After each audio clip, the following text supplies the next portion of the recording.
I have three topics I want to cover. Well, four if you include the introduction. I'm going to talk about the purchase process a little bit so you can understand what's involved in an IPv4 process purchase.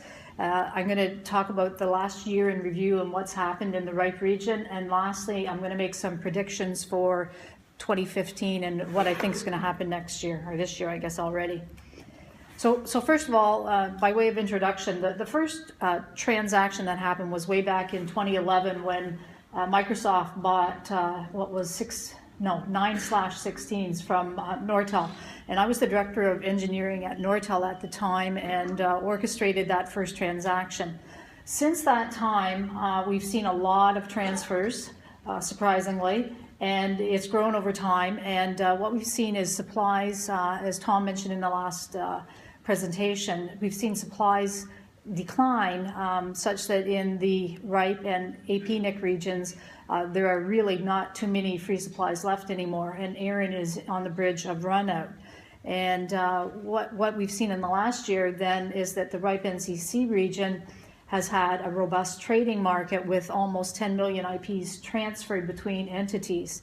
And this is quite a bit more than in the other two regions that have transfers. APNIC has only transferred 3.75 million in 2014, and Aaron, even though they have free IPs available, they have transferred 3 million in the past year.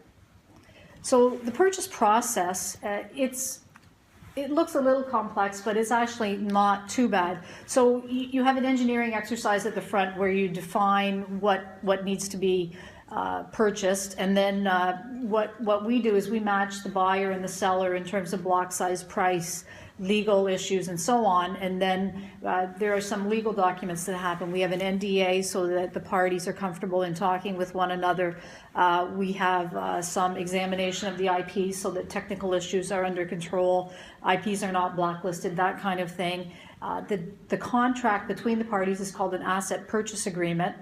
And then payment is usually in the UK under escrow or a solicitor account. And then the transfer is made from the seller to the buyer, and then the funds are released from escrow. And the last step after the transfer and the payment is that a bill of sale is provided between the seller, from the seller to the buyer. So what are the network engineering functions, which is probably a primary interest in this room? First, to determine the number of IPs needed, and then you play a key part in the budgetary approval. The costs you consider, the number one thing, of course, is the cost of the IPs, and the number two thing are your ongoing costs from the RIPE NCC. And there shouldn't be any broker costs to a buyer for the most part. The brokers usually just charge the seller some kind of commission level. It's much like a real estate transaction. That's my analogy.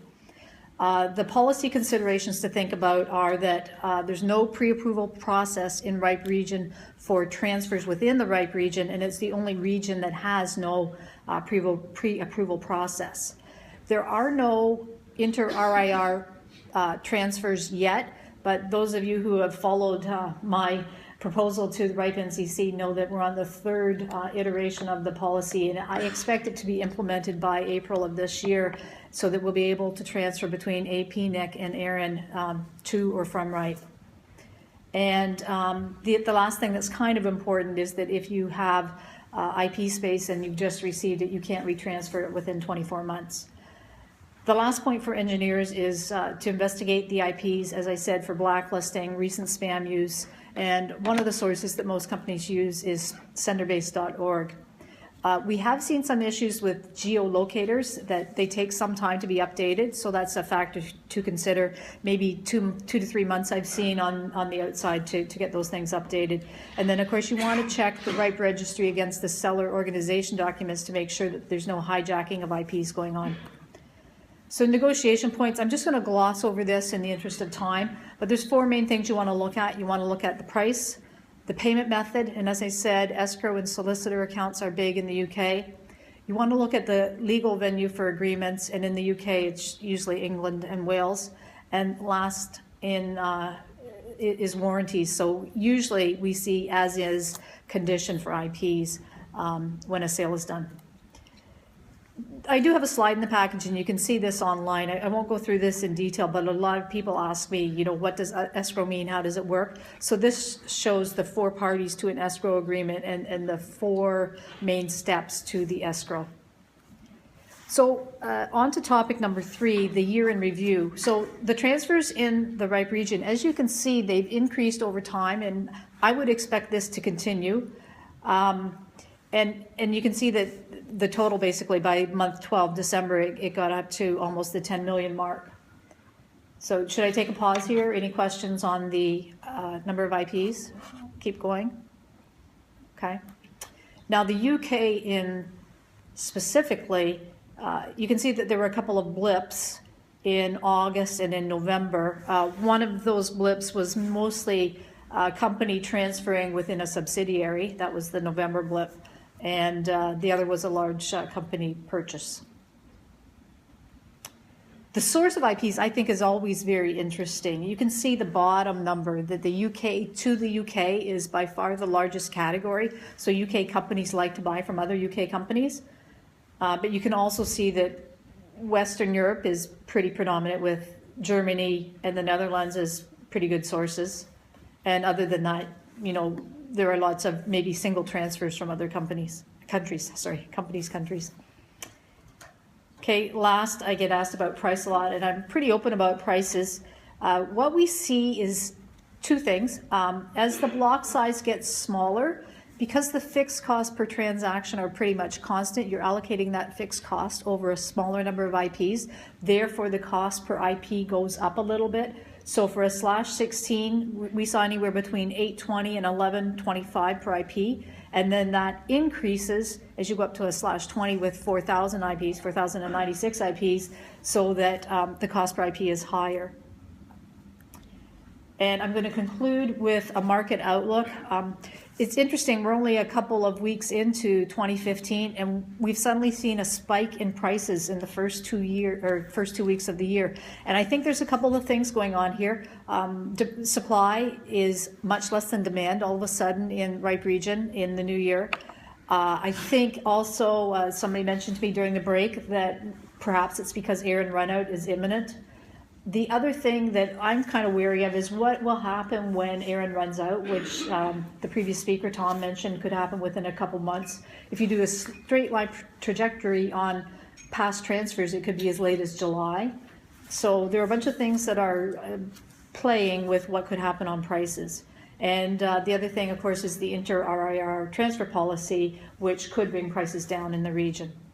And lastly, we've seen that Aaron prices, so I mentioned that you've seen prices as low as roughly $9 an IP in RIPE region. We're seeing $7 an IP for a /16 in Aaron region, so that's like a $2 discount in Aaron region. And I don't think we'll see prices harmonize until the policies harmonize. So the fact that there are more IPs in Aaron region, you still have to do all this needs justification work, and until you get the harmonization, I think you're going to see companies prepared to buy and pay a little more in RIPE region to avoid having to do that needs justification. So I'd be glad to take questions. Go ahead. Trent, just as a point of clarification, we talk about selling IPs and we're talking about transferring. Do we actually own the IP addresses to sell them? And what are we legally selling? You're selling the rights to use the IPs in the contract. So the company that sells does get money for the rights to use the IPs, and then you transfer them to the buyer, which is buying the rights to use the IPs. Go ahead, Jim. Jimmy, first of all, to go back to what Trevor was just saying before, is that IP addresses are not considered policy under most legal frameworks, and there could potentially be some interesting accounting issues if you sell a large chunk of address space and then you have to go back and restate your accounts because they weren't on your balance sheet, which that's what a finance director told me. Anyway, my question was, Sandra, is that the transfer market such as that exists in the RIPE region, have you any information or insights into how the transfer market affecting UK organisations compares to other countries inside the RIPE service region? Is the UK more active or less active Is there any kind of trends you see there, or is anything of that going? Again, insights about how this transfer market is applying here. Right, so the total number of transfers in all of RIPE region was almost 10 million, so the UK is a little more than 10% of it. So I would say, Jim, that it's, 10% is 10%. The other active countries are, Russia's very active, Iran's buying. As a broker from the United States, I don't deal with, I can't deal with either Russia or Iran. But those countries are very actively buying from other brokers and companies. Okay. The other things I wanted, this is my 30-second commercial. I have pens to give away at my booth, and I'm doing a draw for an iPad, so please stop by and put your name in for the iPad draw. Oh, another question. Go ahead. Tim Chang. Although our university is doing things with V6, we have run out of global V4. That's what you go knocking on Bob's door and see what's left in the charity cupboard. But it struck me that recently we just put up a new building that costs around £100 million, and we're using net 10 in it, where we could have probably spent £30,000 against the £100 million to have some new global addresses in use there if we've done some kind of transfer. So it's interesting, the cost of the IPs against the cost of infrastructure if you're building something. Yeah. I don't get too much into the business case between deployment of V6 versus V4, but I think that's what many companies are facing, and it's definitely an issue out there that I hear people like you talk about. Okay. Anybody else?